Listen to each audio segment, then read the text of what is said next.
Hello and welcome to the Cryptocurrency News channel.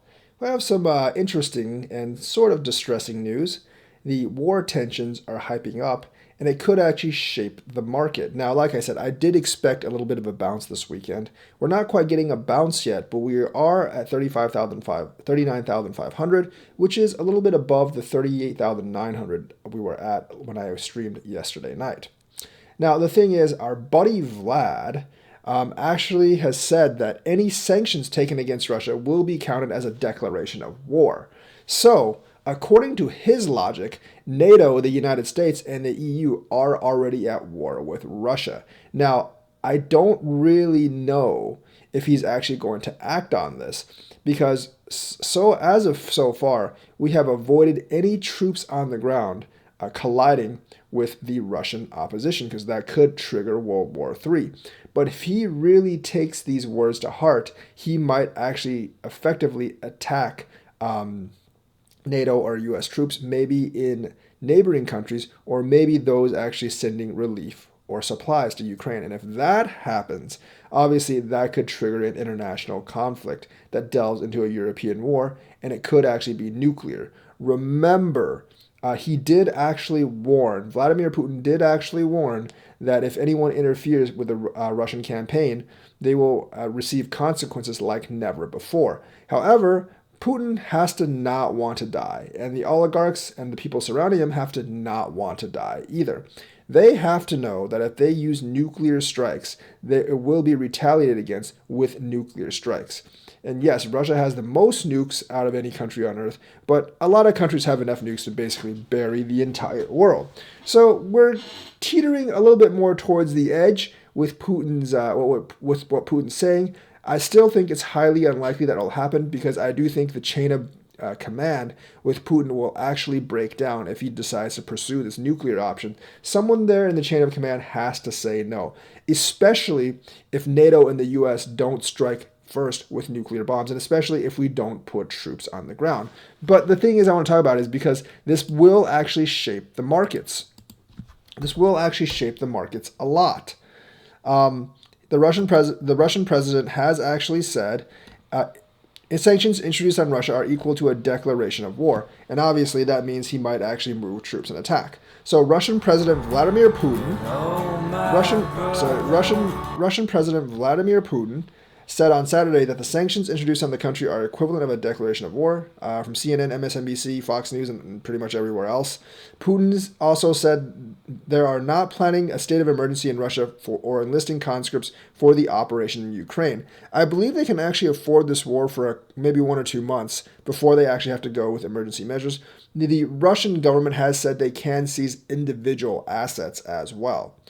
We could have taken a different course of action, we said. We could have helped the republics of Donbas at the contact line and reinforced them with the Russian army. But in this case, and I mean with the unwavering support from the West, we would have radicals on the other side coming endlessly with support from the West.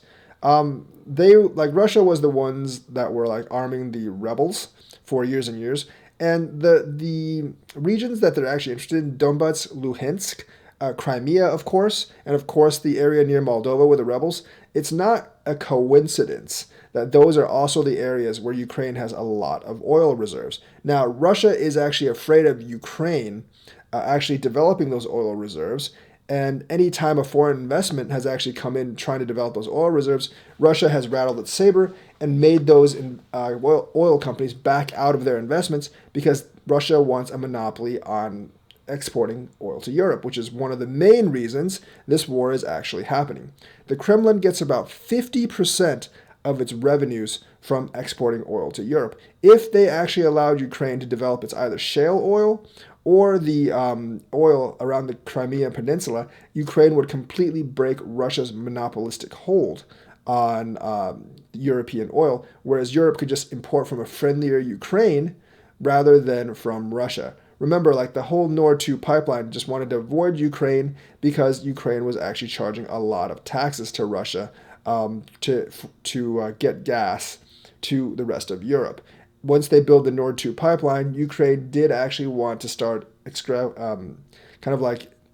developing their own oil with foreign investment, and that's when things really, really began to run afoul with Putin. It's about the economics of oil. Putin cannot actually fund his government without oil exports to Europe, and Ukraine actually threatened that. There are also territorial concerns.